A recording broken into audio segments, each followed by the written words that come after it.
Lightning flashed outside the floor-to-ceiling windows, and thunder rumbled through the tall glass walls of the hotel's grand ballroom.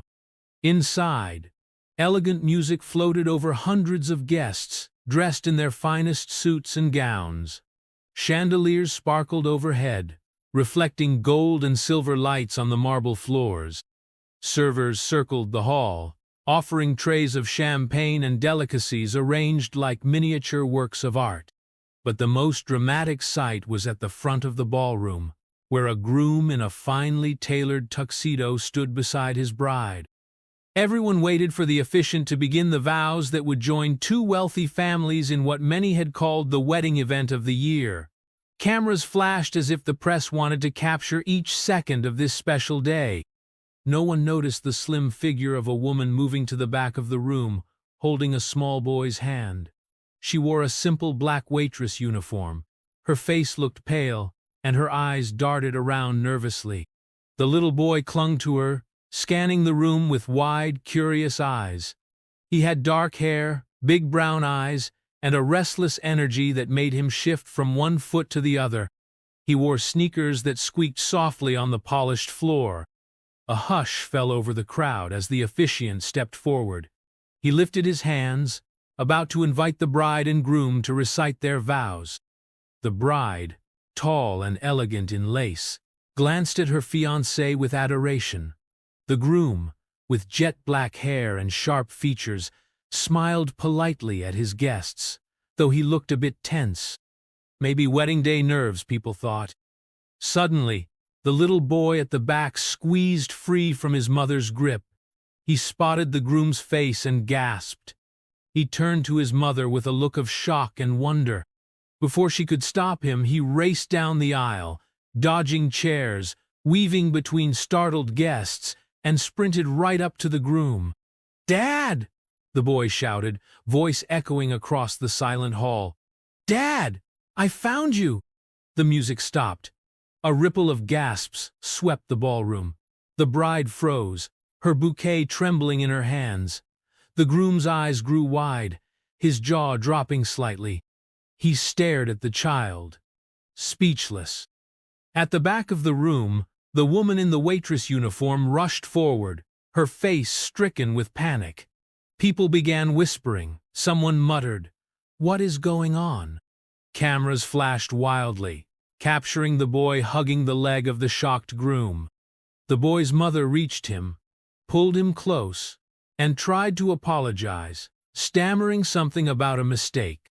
But the groom was already stepping away from the altar, ignoring the calls of the bride and the stares of the guests. He knelt down to eye level with the child, studying the small face that looked so familiar yet impossible in that moment. The mother tried to tug her son back, but he clung to the groom's tuxedo sleeve. Finally, the groom found his voice. "What? Who are you?" he whispered, so quiet that only the mother and the boy could hear. The child only smiled and reached out to touch the groom's cheek. The bride's cheeks flushed red as she turned to her father, who looked furious. Security guards hovered uncertainly, not sure how to handle this sudden drama. The entire room felt like it was holding its breath. In the corner, the wedding singer lowered her microphone, and the string quartet let their bows rest on the strings. The air felt tense, as though it might shatter from the weight of so many questions. Every eye was fixed on the groom, the unknown waitress, and the child who called him Dad. That moment changed everything. 6 years earlier, a night of chance, 6 years before that shocking scene in the ballroom, Mary Collins clocked out of her second waitressing job of the day. It was close to midnight. She felt a dull ache in her feet and lower back as she pulled on a thin jacket, heading into the pouring rain. Mary had graduated with honors in business from a local college, but life had not been kind or fair. She juggled 2 restaurant jobs to stay afloat, always believing she could make something more of herself if only she had the right chance. She rushed to the curb, hoping to catch a bus. Rain pelted the sidewalk in thick sheets, forming puddles that shimmered under street lamps. There was a chill in the air that made her shiver. She wanted nothing more than to get home, warm up a can of soup, and fall into bed. Suddenly, a sleek black sports car roared past, its engine echoing off the buildings. The car seemed to skid as it sped through a red light. Mary watched in horror, dropping her bag. Tires screeched, and then came a crunch of metal. The car slammed into a concrete divider, sparks dancing in the dark. Smoke and steam hissed from under the hood. Her heart pounding, Mary rushed forward without thinking about the danger. She pulled the driver's side door. At first, it wouldn't budge. She grabbed the handle with both hands and yanked. Finally, the door opened with a loud screech. Inside, a man in a fine suit slumped forward, blood trickling from a cut on his forehead. "Can you move?" Mary asked, trying to keep her voice calm as rain drenched them both. His eyes flickered open, then shut again. "My leg," he mumbled. The smell of alcohol and gasoline wrapped around them. Fearing the car might catch fire, Mary braced her shoulder under his arm and dragged him out. They staggered a few feet before collapsing onto the wet pavement. In the distance, sirens wailed. The man coughed, water running down his face and mixing with blood. Mary held him until the paramedics arrived. In the hospital waiting area, Mary sat with damp hair and trembling hands. Part of her wanted to slip out and go home, but something kept her in her seat. Maybe it was concern for the stranger she had just saved. Maybe it was adrenaline that had yet to fade. A nurse finally emerged, guiding Mary to a small corner. "He's asking for you," she said gently. Mary frowned. "He doesn't even know me." Inside the room, the man lay in a bed, head bandaged. His crisp suit jacket was now a ruined, blood-stained rag. He beckoned Mary closer. She approached, heart pounding, and asked if he needed anything. "I wanted to say thanks," he said, trying to push himself up on the pillows. "You saved my life." Mary looked away shyly. "I just did what anyone would do." He smirked, wincing from a stab of pain in his ribs. "I doubt that. Most people would have stood around calling 911. You jumped right into action." Mary managed a small smile, noticing the lines of exhaustion around his gray eyes. "How do you feel?" "Like I wrestled a freight train." He tried to laugh but ended up coughing. "I'm William Turner, by the way." His handshake was weak but sincere. "I'm Mary Collins." She pulled over a chair. "Nice to meet you. Well, I guess not the best circumstances." He gave a soft chuckle. Still better than being dead. Then his voice dropped.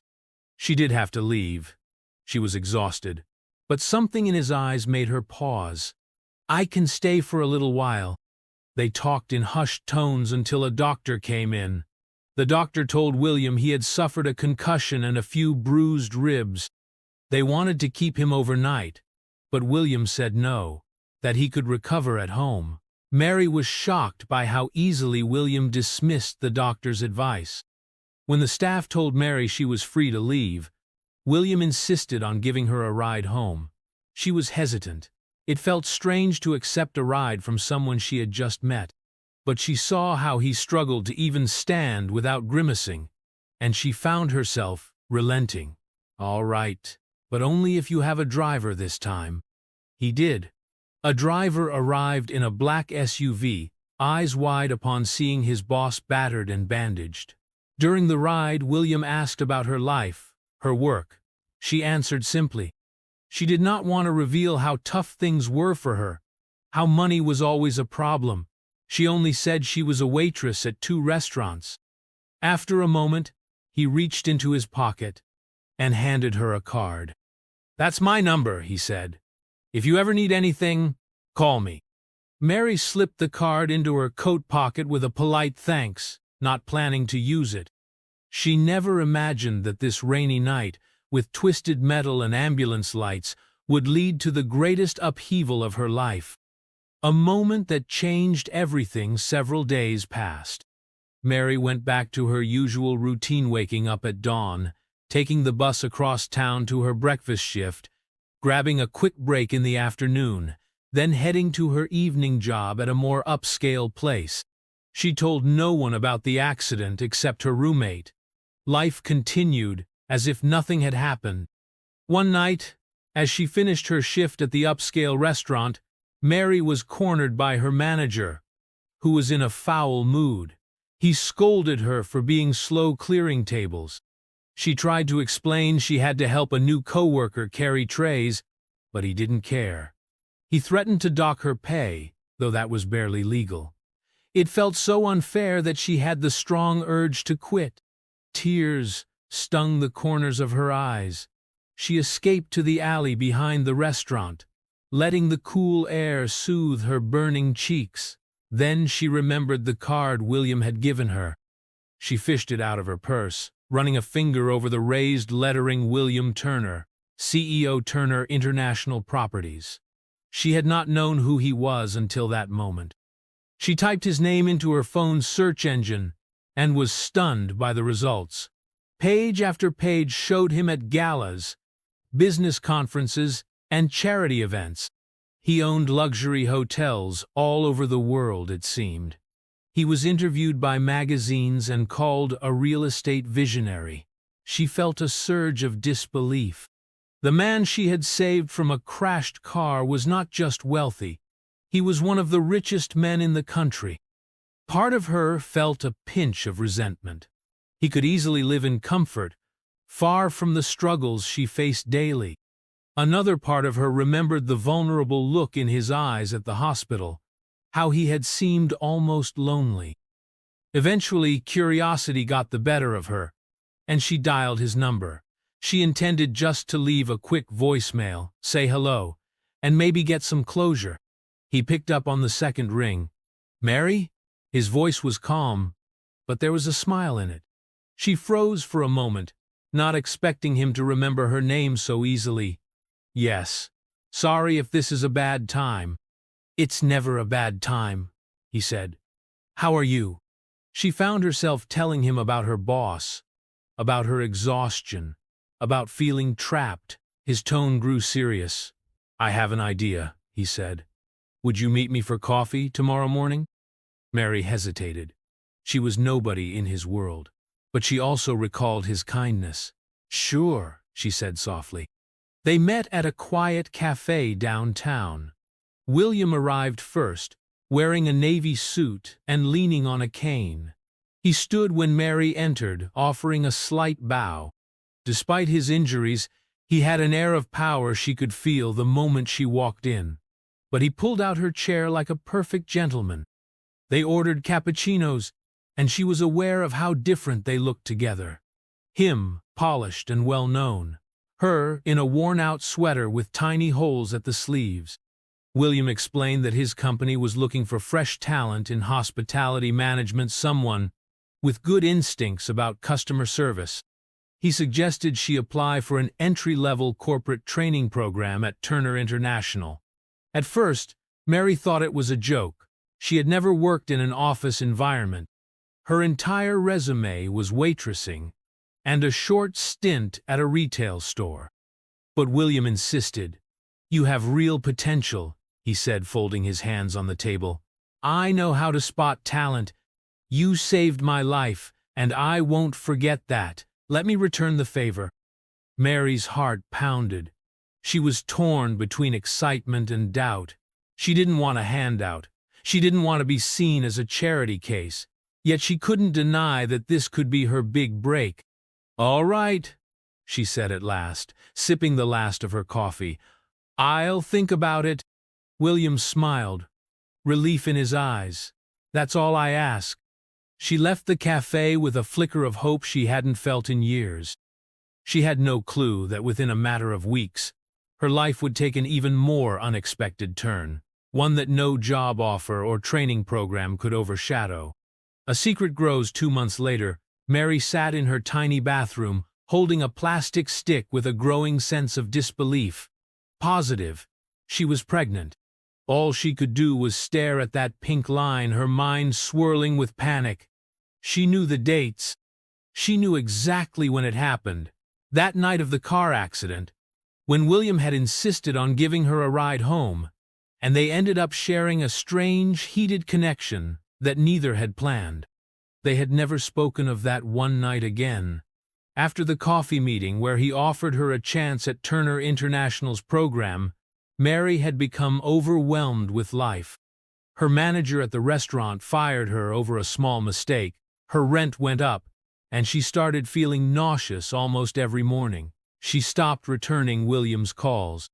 She felt too embarrassed and confused to face him. Now, trembling, she called her best friend, who lived in another state. Between sobs, Mary asked what she should do. Her friend encouraged her to reach out to William, if only for financial help. But Mary felt certain that William would see her as a gold digger or, at best, a burden. The memory of his suits, his wealthy lifestyle, his polite but distant air, she was sure he had no space in his life for a child, especially one that came out of a single random night. Mary made a decision. She would handle this alone, just as she had handled everything else. She withdrew from the corporate program, saying she had to move out of town for family reasons. She sold most of her belongings to cover medical bills. She rented a tiny room in a rundown house in a different neighborhood, hoping no one could trace her easily. She planned to keep her pregnancy private, telling only a few trusted friends. Meanwhile, William tried calling her at least once a week. His messages were polite at first, then worried, then frustrated. He even had someone from his office send an email with job details. But Mary never replied.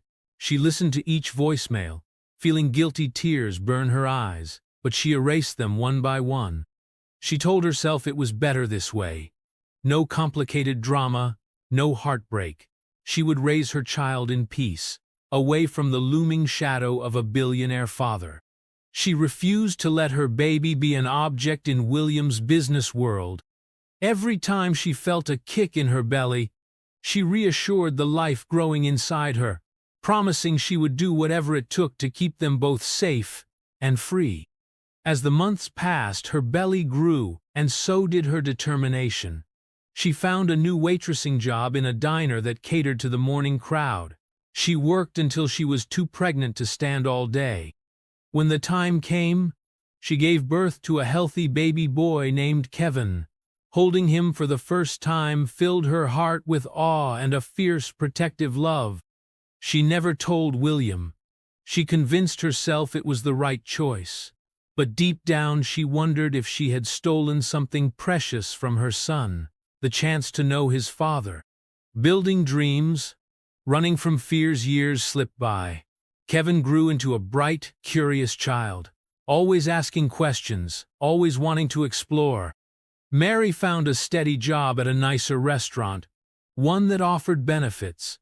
Her manager there was kinder, and soon Mary was able to afford a tiny one-bedroom apartment in a quieter part of the city. It wasn't luxurious, but Kevin had a little bed by the window, and Mary had space to breathe. Kevin's favorite pastime was drawing buildings. He was fascinated by tall structures, often sketching skyscrapers with crayons. When Mary asked why he liked drawing buildings, he would say something like, "I want to make the biggest building in the world one day." His eyes shined with a light that reminded Mary of William, though she never said so out loud. At night, Mary read to Kevin. He always asked about his dad, though gently, as if sensing it was a hard topic. Mary kept her answers vague. She told him his father was someone important who lived far away, that it had been too complicated for them to stay together. She promised Kevin that it had nothing to do with him. When he pressed for details, her throat would tighten. She changed the subject as kindly as she could. Meanwhile, William Turner continued to expand his empire of hotels, resorts. He appeared in financial magazines, cut ribbons at new openings, and was often photographed with glamorous women at charity events. Still, sometimes he thought about Mary, the shy waitress who had saved his life and then vanished. He tried searching for her name online, but found no reliable information. He hired a private investigator who came up empty. he told himself to move on. When Kevin was about 4, Mary began thinking about moving to a better neighborhood so her son could attend a good public school. She wanted Kevin to have every opportunity. On an impulse, she called an old friend who now worked as an event planner for a luxury catering company. That friend said they often needed extra wait staff for fancy weddings and upscale parties. The pay was better than what Mary currently made. So Mary started taking side gigs at evening events, whenever she could find a babysitter for Kevin. One day, Mary's friend asked if she could help at a giant wedding for a wealthy business family. The pay was triple the usual rate. She needed the money, after all. If only she had known whose wedding it was, she might have run the other way. Invitation to a grand wedding. Mary arrived at the Grand Hotel, carrying her catering uniform in a small bag. She had arranged for Kevin to come with her because her usual babysitter had a family emergency. Luckily, there was a plan for staff with children. The event planner told Mary that her son could wait in a special room set aside for employees' kids, supervised by a friendly coordinator. It wasn't ideal, but Mary had no other option. She hadn't realized how massive this event would be. The lobby soared upward like a cathedral. Towering pillars, polished floors that reflected the chandeliers, and staff members dressed in flawless uniforms guiding guests to different function rooms. Everything glowed with wealth and elegance. "Sign in here," said a woman at a staff table. Mary did so, glancing around nervously. She felt out of place. Kevin clutched her hand, looking around with his usual wide-eyed curiosity. "This place is huge," he whispered. Mary smiled. "It sure is." She handed Kevin over to the childcare coordinator, a gentle older lady who promised to keep him entertained with games and snacks. Kevin didn't fuss. Mary then slipped into her own uniform. A simple black dress, black shoes, and a neat apron. She reminded herself that she had done bigger parties before, though maybe not as fancy. The wedding was set to take place in the grand ballroom. As Mary joined the line of servers, she overheard other staff whispering about the groom. "A real estate mogul," said one. "This is the merger of two big families," said another. "He's been planning this wedding for months." Mary's thoughts drifted as she rolled silverware in napkins. She couldn't help thinking about how Kevin never had a father to celebrate birthdays with or share big events. Her heart ached a little, but she pushed the feeling aside. They got by just fine. She had no idea that the man at the center of this wedding celebration was the very person she had run from years ago. Discovery in the hall midway through the day, Mary got a short break and hurried to check on Kevin. She found him in the corridor, outside the childcare room. His face lit up by a large display that listed upcoming weddings. He noticed her approach and pointed to a digital screen. "Mom, it says Turner and Carlisle wedding. Is that the bride and groom's names?" Mary froze. Turner. Her pulse quickened. Could it be a coincidence? Maybe it was some other Turner. Maybe William was not the only one with that last name. She took Kevin's hand gently. "I think so, sweetie," she said, trying to keep her voice steady. "Time to go back inside, okay?" Kevin nodded, but he kept glancing at the big display. Mary walked him back to the childcare area, her mind racing. Panic welled up inside her. Could the groom be William Turner? Had she really ended up at his wedding? She told herself that William was a common name. Turner was a common last name.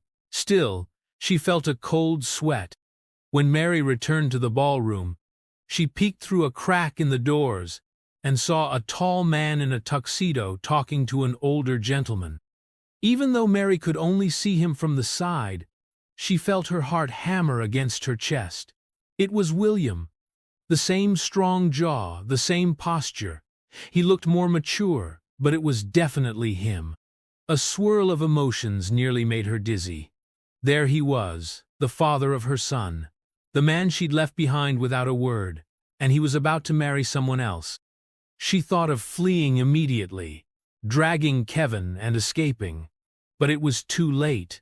She couldn't leave the event planner in the lurch, and she needed the money. So she forced herself to blend into the background, staying as far from William as possible. Throughout the evening, Mary moved around the ballroom like a ghost. She refilled champagne flutes and passed out appetizers, always keeping William in her peripheral vision so she could steer clear. As the ceremony drew closer, the bride arrived, radiant in a lace gown. A hush fell over the crowd as music began. Mary slipped into a corner near the back, trying to become invisible. She had no plan, except to get through the next few hours without being noticed.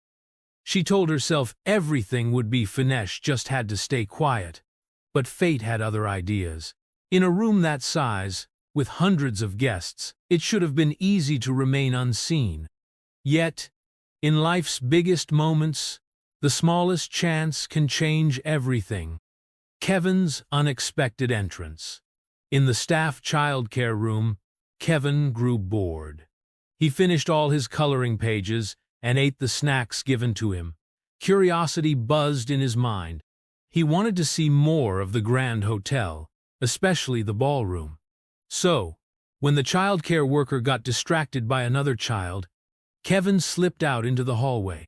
He wandered carefully, the sounds of music and laughter guiding him toward the big double doors. He peeked inside, noticing the bride and groom at the front. The groom's face caught Kevin's eye. Something about that man looked familiar, even though Kevin couldn't place why. He inched closer, slipping behind seated guests. The fancy decorations amazed him. Strings of lights dangled from the ceiling, and flowers lined the aisle. He wanted to see more, so he kept creeping forward until he spotted a familiar figure in a waitress uniform at the edge of the crowd, his mother. Mary turned just in time to see Kevin across the room. Her eyes went wide with alarm. She mouthed, "Go back," but Kevin misunderstood. He thought she was waving for him to come closer. Then Kevin's gaze landed on the groom's face again. A strange feeling rose in his little chest. He had seen a photo of that man. He remembered the night he found a faded newspaper clipping in his mother's drawer. It showed William Turner cutting a ribbon at a hotel opening. Kevin had secretly kept the clipping, fascinated by the building behind him and by the man's expression. Suddenly, it clicked in Kevin's mind.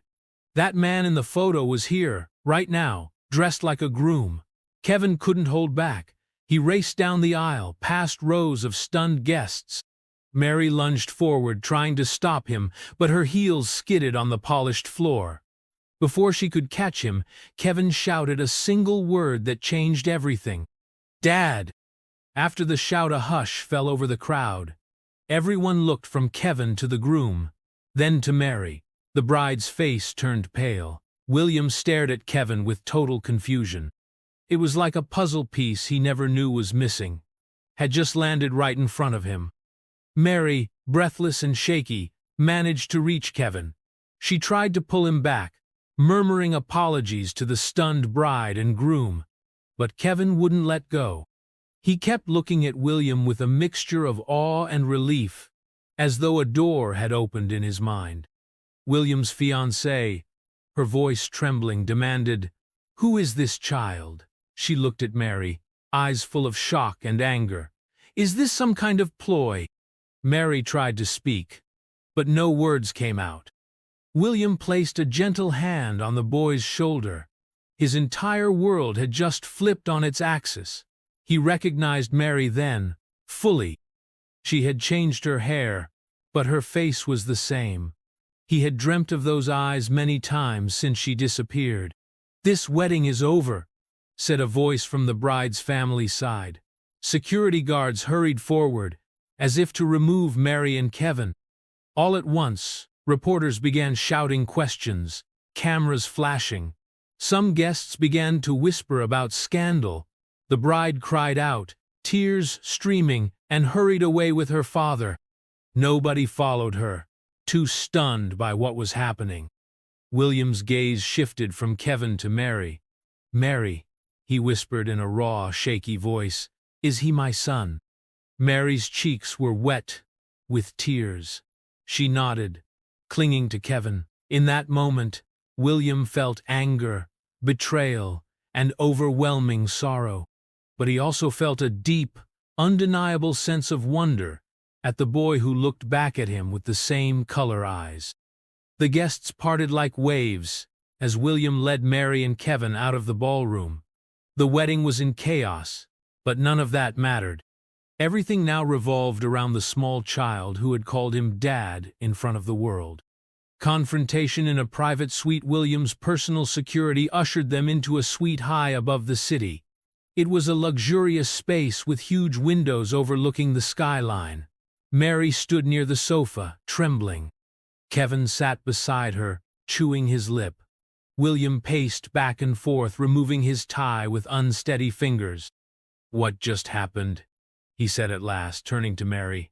"How could you not tell me?" She fought back tears. "I was scared," she murmured. "I didn't think you'd want us in your life. You were so busy, so rich. I was just a waitress." William flinched. "I looked for you. I called you so many times I lost count. Why did you vanish? Do you have any idea how many nights I wondered where you went?" Kevin watched them argue, his small shoulders hunched. Mary crouched down, pulling him into a protective hug. William softened when he saw Kevin's frightened look. He approached slowly and knelt beside them. He touched Kevin's hair with a hesitant hand, as if checking to see if he was real. "How old are you?" he asked quietly. "I'm 5 3/4, Kevin said. Then he glanced at Mary, remembering how carefully she always said to be polite. "Sir?" he added shyly. William smiled, though tears rimmed his eyes. "I'm William Turner." He swallowed hard. "I guess I'm your father." Mary stood. "I never asked you for money," she said in a trembling voice. "I never planned for Kevin to interrupt your wedding. He was curious." William nodded. A million questions rushed through his mind.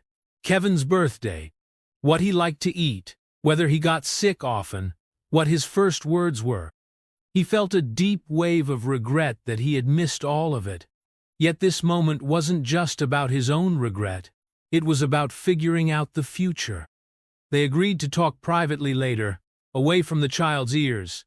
For the moment, they told Kevin everything would be okay. Mary gave Kevin her phone to watch a cartoon in another room, under the supervision of William's security staff. Once Kevin was gone, William asked Mary for details about the pregnancy, about the life they'd led since. She explained the struggles, the fear of being accused of gold digging, and her choice to raise Kevin on her own. William listened, his expression a mix of fury at the situation and compassion for Mary's hardships. "When you left, I was angry," he said, "but I was also worried. I thought maybe you were hurt, or—" He paused, voice thick with emotion. "Now I see you were just afraid I would reject you." Mary lowered her head. She could barely speak. He took her hand gently, surprising them both with the gesture. He squeezed it, and she felt a warmth she hadn't felt in years. "Let's figure this out together," he said. "Kevin is my son. I want to be in his life, if he'll have me."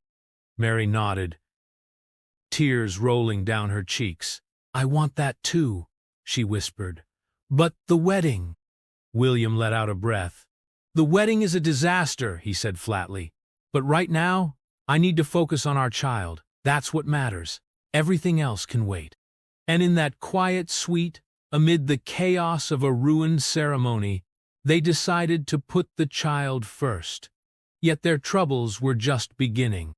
News reporters outside were buzzing with rumors, and William's ex-fiancée's family was already threatening a public scandal. Mary and Kevin had walked into a storm far bigger than any of them could handle alone. Trials and tests. The next weeks brought a whirlwind of headlines. Pictures of Kevin hugging William at the wedding went viral. The media painted Mary as a schemer who had crashed a high society event to claim her child's paternity. William's corporate board worried about the damage to the company's reputation. Even William's ex-fiancée hinted at legal action for emotional distress. Mary felt suffocated by the attention. She was grateful that Kevin was young enough not to fully grasp the gossip. The boy only asked why so many photographers followed them when they went for ice cream. Mary tried to shield him, often staying in William's private penthouse to avoid the press that camped outside her old apartment building. During this time, William shocked many by moving forward with a press statement. He calmly announced that Kevin was indeed his son. He denounced rumors that Mary had engineered a publicity stunt. He also apologized publicly to his former fiancée, taking responsibility for the fiasco. The media frenzy died down gradually, but not before some investors in William's company began to grumble about his unpredictable personal life. "It's not fair," Mary sighed one evening, rubbing her temples.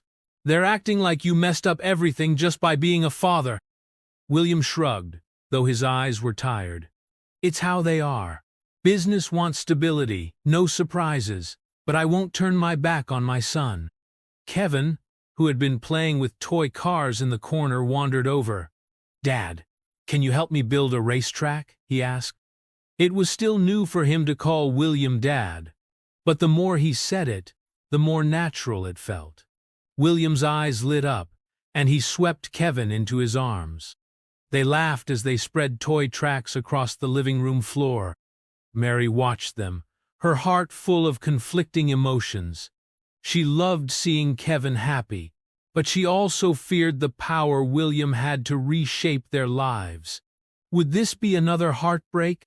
She reminded herself that she could leave at any time, that she and Kevin had survived this long on their own. Meanwhile, William's fatherly instincts grew stronger every day. He took time off to visit Kevin's school, arranged for top tutors when Kevin showed special talents. Kevin's eyes sparkled at the miniature skyscrapers, asking endless questions about materials and design. Mary saw that same spark in William's face whenever he watched Kevin learn something new. But danger loomed on the corporate side. William's main rival, the Peterson Group, saw the scandal as an opportunity to launch a hostile takeover of Turner International. Board members worried that William's personal life had damaged investor confidence. The stock price fell. William faced pressure from every side. Some people suggested that if he distanced himself from Mary and Kevin, the scandal might fade. But William refused. "We'll fight it," he told Mary one night after Kevin had gone to bed. "But it might get ugly." Mary nodded, feeling the weight of a world she had never known. She had only wanted to live quietly with her son. Now, she was in the center of a corporate battle. Yet she found unexpected strength in herself. She offered ideas to William, drawing on her business studies from years ago. He listened, and piece by piece, they formed a plan to protect the company and their little family. Uniting for what matters, the Peterson Group called a sudden shareholder meeting, hoping to convince everyone that William's personal life was a major liability. One day before the meeting, William and Mary stayed up late with stacks of documents and spreadsheets. Mary, determined to help, pored over finance reports. Though she had never worked in corporate strategy, her skills with numbers were sharp. She found overlooked data in the company's tourism programs, spotting a path to higher profits that could counter the negative press. "William," she said, excited, "look here. If you shift resources to these new community-focused hotels, you can show investors a clear plan for growth. You could also show how involving local businesses benefits the brand. They want stability, right? This is how you prove you have a long-term vision." He stared at her, admiring her quick mind. "Mary," he said, "I didn't know you still kept up with business research." She flushed. "I do it in my free time. Just reading articles online." His face softened.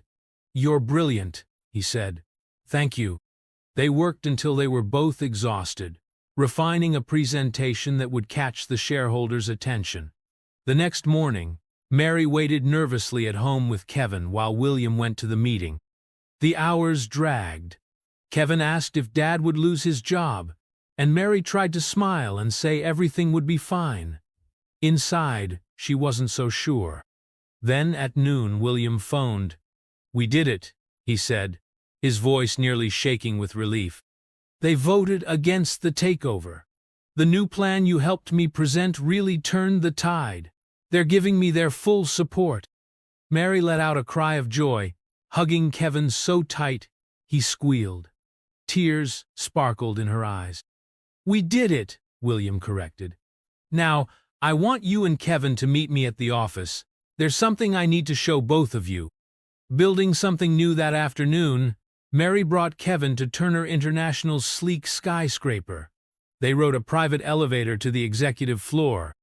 Kevin's eyes roamed over the shiny marble hallway and big glass windows with wide wonder. William met them in the corridor, wearing the suit he'd had on at the meeting. He looked tired but happy. He led them to a large model of a brand-new hotel project. "This is the next step," he said, kneeling to show Kevin the miniature buildings. "It's our newest concept combining luxury with local culture, so the community benefits too. See these small shops? They'll be owned by local families." Kevin stared wide-eyed. "It's like a little city," he breathed. Mary, standing behind them, felt a wave of pride. "It's wonderful," she whispered. "So this is the future of Turner International?" William stood and took her hands gently. "It's our future," he said. "I want us to make decisions together, not just about the company, but about everything. I don't want you to hide from me anymore.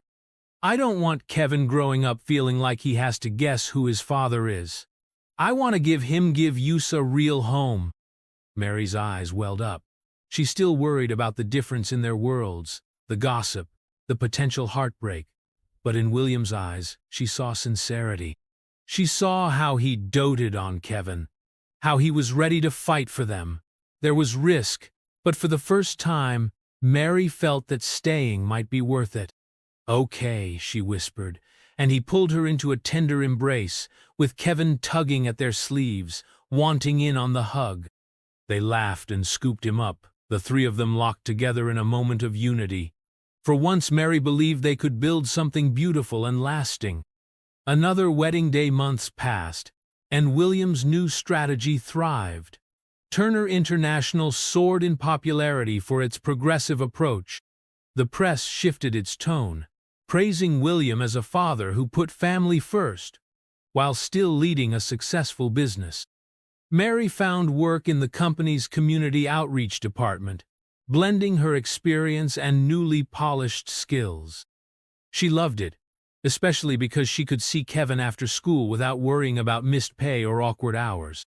Kevin settled into a routine, half the week with Mary in her cozy apartment, half the week in William's penthouse. Gradually, Mary and William spent more time together, combining dinners and weekend outings.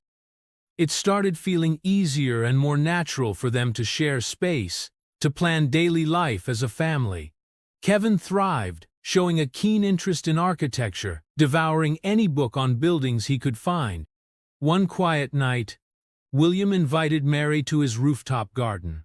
The city lights glittered below, and the stars shone above like scattered crystals. Nervously, he reached into his pocket and pulled out a small velvet box. "I know we jumped into life backwards," William said with a half-smile. "A near-fatal accident, a missing mother and child, a wedding fiasco.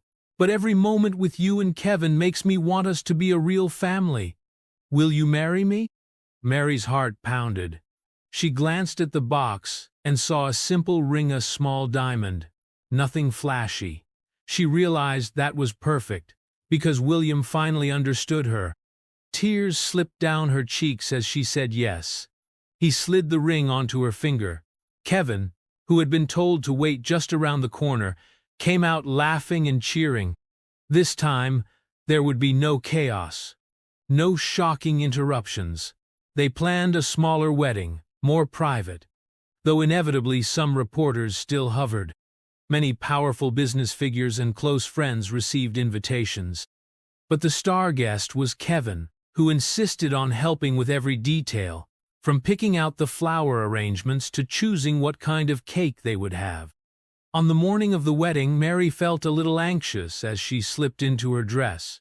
It was a simple white gown, elegant but not overly fancy. She gazed at herself in the mirror and thought about how far she had come. From a struggling waitress who feared the future, to standing tall, about to marry a man she had once thought too far beyond her reach. Kevin ran in, wearing a small tuxedo. He grinned widely. "Mom, are you ready? Dad is waiting." She smiled and smoothed a hand over his hair. "Yes, honey, I'm ready." They held the ceremony in a small garden on top of a Turner hotel. The sun shone bright, and a gentle breeze rustled the flowers. William stood at the end of the aisle, eyes fixed on Mary. Friends and family watched with warmth in their eyes. No tabloids, no flashing cameras, just a peaceful, happy gathering.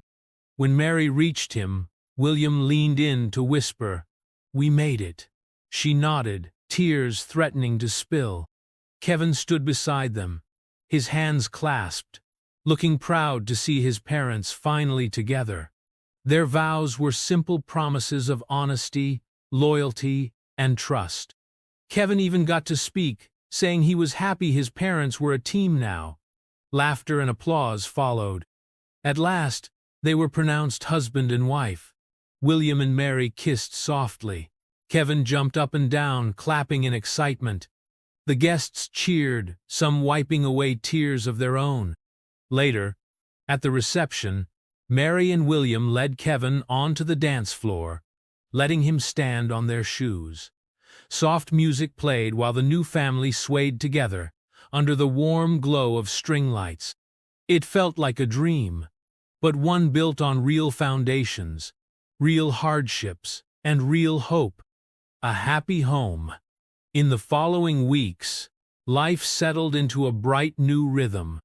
Mary and Kevin moved into William's penthouse, which they turned into a cozier space by adding personal touches, family photos, Kevin's drawings pinned to the fridge, and souvenirs from their small adventures. Mary kept her job in the company's outreach program, helping local businesses partner with Turner hotels. Kevin attended a better school, thrilled to make new friends and invite them over to see the amazing view from the penthouse windows. William balanced fatherhood with his CEO duties, holding more flexible hours so he could help Kevin with homework or cheer him on at sports day. He discovered joys he never thought possible. Reading bedtime stories, tucking Kevin in at night, waking up early to make pancakes, though he usually burned them until Mary rescued him. Sometimes, Mary would find William gazing at her and Kevin, a soft smile on his face. She would hug him and whisper, "What are you thinking about?" He always replied with some version of, "How lucky I am." It wasn't all perfect. There were arguments about time, about Kevin's discipline, about big decisions like whether to enroll Kevin in special art classes or keep him in a standard program. But these challenges were normal, the kind that a family works through with love and compromise. The press occasionally speculated about William's past wedding scandal or wrote think pieces about Mary's sudden shift from waitress to corporate insider. But William's clear devotion to his wife and son dimmed the interest in gossip. Most saw it as a heartwarming story of a surprised child who united two different worlds. To Mary, it was proof that life could change if she opened her heart to the right person. A stumble from the past, though Mary thought the worst was behind them.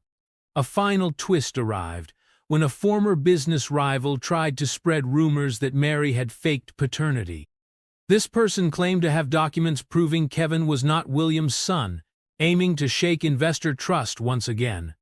The rumor spread like wildfire online. At first, Mary panicked. William was furious. But they both agreed not to let Kevin see their worry. William's lawyers immediately demanded proof from the accuser. Days of tension followed as the rumor flared on social media. Mary was terrified that the public might believe the lie, or worse, that Kevin would see the headlines and doubt his father's love. Finally, the test results surfaced unquestionable DNA proof confirming Kevin was William's child. The rumor collapsed into nothing. Apologies followed, though they felt empty. The rival party slunk away, facing a lawsuit for defamation. The board stood firmly behind William. The press wrote a brief update clearing Mary's name. That last wave of chaos reminded Mary of how fragile life could be, but it also showed her how much stronger they were as a family now. William had stood by her side the entire time, never once letting her shoulder the stress alone. Kevin, shielded from the worst, only noticed that his parents seemed a bit tired until everything passed. But he always felt safe in their arms. Looking toward tomorrow one evening, about a year after the wedding, Mary and William sat on their balcony. The city spread out below them. Kevin was asleep in his room, dreaming of Legos and future skyscrapers. William wrapped an arm around Mary's shoulders, pulling her close. "Sometimes I wonder how life would have been if you hadn't saved me that night," William mused, voice soft. She rested her head against him. "I guess we would both be strangers, living separate lives. And Kevin wouldn't exist." The thought made her shiver. He pressed a light kiss to her hair. "I'm glad it happened the way it did, even though it was messy. It led me to the best things in my life." Mary nodded, a slight smile on her lips. "Yes," she whispered. "You, me, and Kevin together." They fell quiet, watching a plane blink across the sky. In that peaceful moment, Mary felt gratitude swell in her chest. She had once believed that her struggles as a waitress defined her, that no one like William could ever love her or care about her child. But life had a way of surprising people crashes, missed chances, and all. Now, they were a family. It wasn't perfect, and they would still face ups and downs. Yet they had each other, and that simple truth felt like the most precious gift of all. When Mary closed her eyes, she pictured the future. She saw Kevin growing tall, building model towers, and asking a million questions. She saw William by her side, proud and loving. She pictured herself continuing to help the company grow in a way that helped others too. This was the happy ending she never knew she could have.